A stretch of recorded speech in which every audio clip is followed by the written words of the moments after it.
大家好，我是夏妈，今天用番茄跟草鱼来分享一个简单又好吃的做法。先把草鱼的牙齿拔掉，这个腥味很重，再对半切开，再分段切出鱼块。我们这边吃鲫鱼跟草鱼都特别便宜，6-7块钱一斤。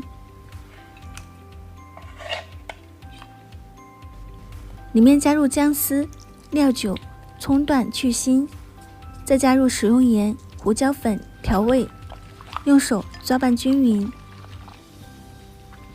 腌制30分钟。准备3个番茄，顶部画十字刀口，用开水泡5分钟。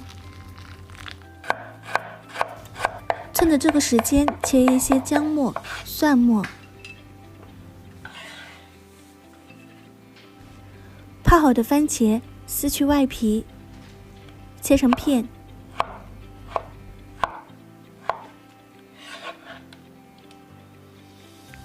砂锅预热后，加入食用油，放入蒜末、姜末，爆香。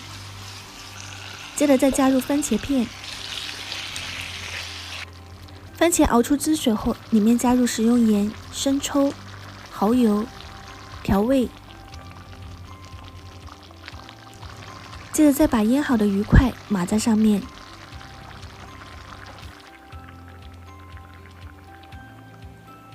盖上盖子焖5到6分钟。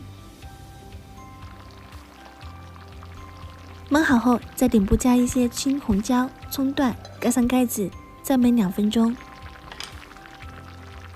用砂锅焖出来的番茄鱼块就做好了，做法简单，而且汤汁浓郁。